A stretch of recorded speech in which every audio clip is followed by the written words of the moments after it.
Alors, il faut savoir que le cerveau, il va retenir bien plus facilement les informations que l'on fait sortir de la tête, qu'on fait sortir du cerveau, que ce qu'on va faire rentrer. C'est-à-dire que si on est simplement en train de lire un document ou on lit simplement un cours, là, on ne va pas le mémoriser de façon efficace.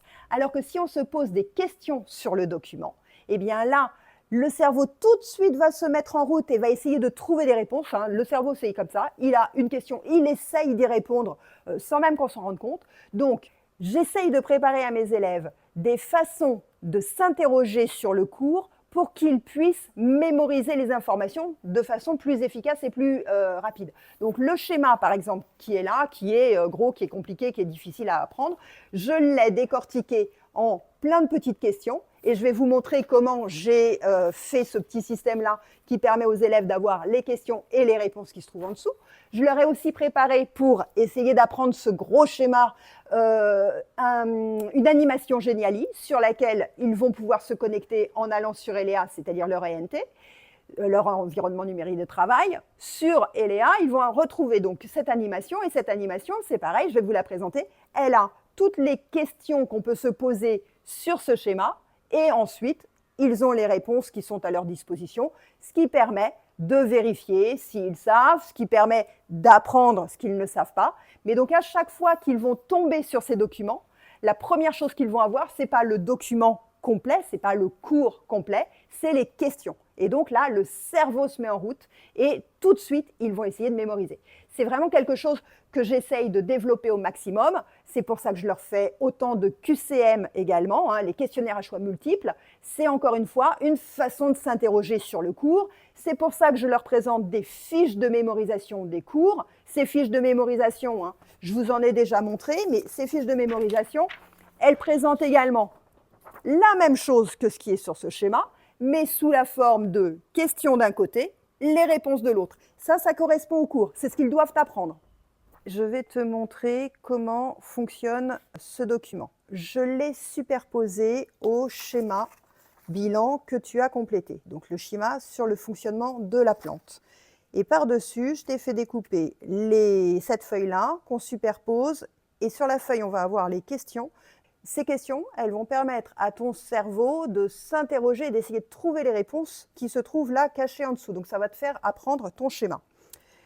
Si je commence dans l'ordre qui est logique dans ce que je vous ai présenté en classe. La première question, ce qu'on va trouver ici, moi je vais commencer avec ça. Qu'est-ce qu'il y a sur les racines? À quoi ça sert? Qu'est-ce qui rentre? Et ça part où? Donc, qu'est-ce qu'il y a sur les racines? Si on soulève ça, on va ici voir les poils absorbants.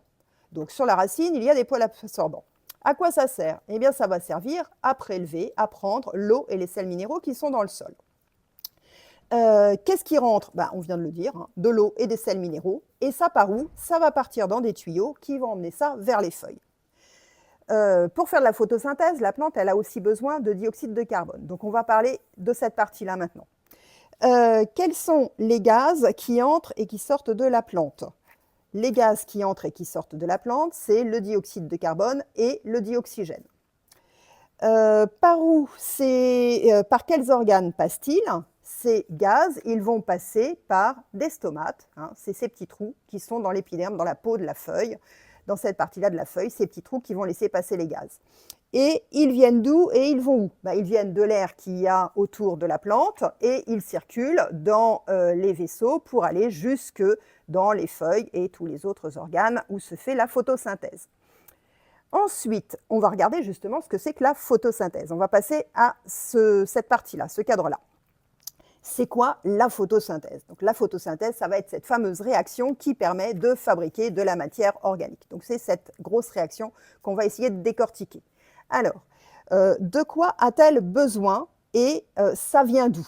Donc la photosynthèse, elle a besoin de dioxyde de carbone, d'eau et de sels minéraux. Et la question qu'il y avait avec, là, ça vient d'où? Eh bien, le dioxyde de carbone, on vient d'en parler, ça vient de l'air et des stomates qui sont là. Et l'eau et les sels minéraux, ça vient du sol par les racines. Ensuite, qu'est-ce qu'elle produit et ça va où?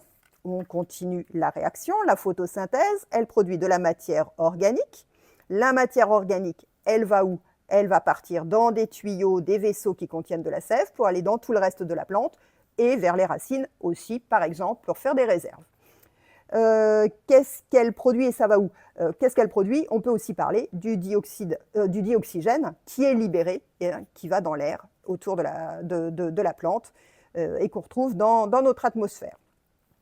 D'où vient l'énergie? Eh bien, l'énergie pour faire la photosynthèse, elle vient là de la lumière, du soleil, c'est l'énergie lumineuse au niveau des feuilles, dans les feuilles vertes qui permet de faire la photosynthèse.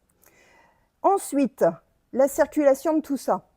Qu'est-ce qui circule dans la plante? Dans la plante, il y a de la sève élaborée ou de la sève brute qui circule, donc ces deux sèves.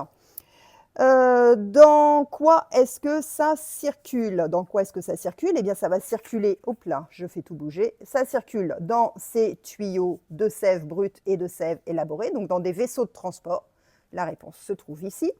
Et ça va où? Eh bien, il y a des vaisseaux qui viennent des racines avec la sève brute et qui montent vers les feuilles, et il y a des tuyaux qui contiennent la sève élaborée qui partent vers tous les organes de la plante, comme par exemple les racines. Et on va finir donc avec cette partie-là sur les racines. Je repositionne ma feuille. Ici, on va avoir que deviennent les produits de la photosynthèse. Les produits de la photosynthèse, ils circulent dans la sève brute et ils peuvent éventuellement se mettre en réserve dans certains organes, sous forme par exemple d'amidon dans une pomme de terre. Et puis ensuite, comment arrivent-ils donc à cet endroit-là? Eh bien, ils arrivent par les tuyaux, les vaisseaux de sève élaborés. Donc là, ça permet, ce document-là permet vraiment, avec les questions qui sont là, de voir si tu es capable de retrouver toutes les réponses. Si tu es capable de retrouver toutes les réponses à ces questions, tu connais ton cours, tu sais expliquer comment un végétal fonctionne et c'est parfait. Si tu ne sais pas, tu soulèves et tu retrouves des indications qui te permettent d'apprendre ton cours. Donc c'est une façon d'apprendre le cours qui se cumule avec les autres façons d'apprendre le cours, c'est-à-dire la fiche de mémorisation, les QCM, la vidéo de cours que je vous ai faite, etc., etc. Voilà. Je vous présente maintenant l'animation que j'ai créée avec l'application Geniali. Donc ça, c'est une animation qui est interactive et que je mets à disposition de mes élèves sur Eléa. Alors comme c'est une animation, là je vous fais une présentation vidéo, mais c'est pas le plus intéressant. Si vous êtes intéressé, si vous voulez la voir réellement, je vous mets le lien en description vers l'animation.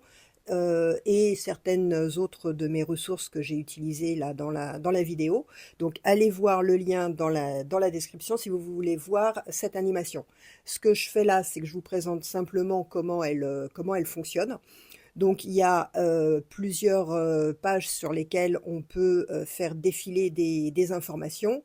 La première que vous avez vue, c'était le schéma bilan, mais avec simplement les questions. Donc il y a des points d'interrogation, les élèves peuvent cliquer dessus, ils voient des questions. Et puis ensuite, on peut ouvrir d'autres pages qui donnent les réponses à toutes ces questions. Donc là, on va voir le retour au schéma bilan. On a les points d'interrogation. À chaque fois, on a les questions. Et quand on clique ensuite sur le petit œil, on arrive à la réponse. J'ai fait un enregistrement audio à chaque fois qui permet d'avoir les informations essentielles. Puis j'ai mis en dessous soit le lien vers une autre vidéo qui donne des informations, soit les rappels du cours. Et tout ça permet à l'élève de naviguer, s'il n'a pas lui directement les réponses aux questions, et bien en cliquant sur les différentes icônes, il récupère les réponses avec les éléments du cours que je leur ai présentés. Donc cette navigation, voilà, avec des vidéos, des informations, des images, cette animation permet encore une fois, ce qui est intéressant, c'est de commencer par les questions. Le cerveau se met en route, il cherche une réponse. S'il la trouve, très bien. Et s'il ne la trouve pas, eh bien l'élève peut trouver la réponse. Il l'écoute, il la voit, il essaye de répondre avec les petits exercices interactifs, et puis il revient à la question de nouveau. Donc c'est vraiment un système qui permet de travailler la mémorisation active. Voilà, donc n'hésitez pas à aller chercher cette animation que vous trouvez dans la description sous la vidéo. Voilà, je vous ai présenté un petit peu toutes mes façons de travailler en commençant toujours par les questions et les réponses viennent ensuite. N'hésitez pas à vous abonner si ça vous intéresse et si vous voulez voir d'autres vidéos de ce type.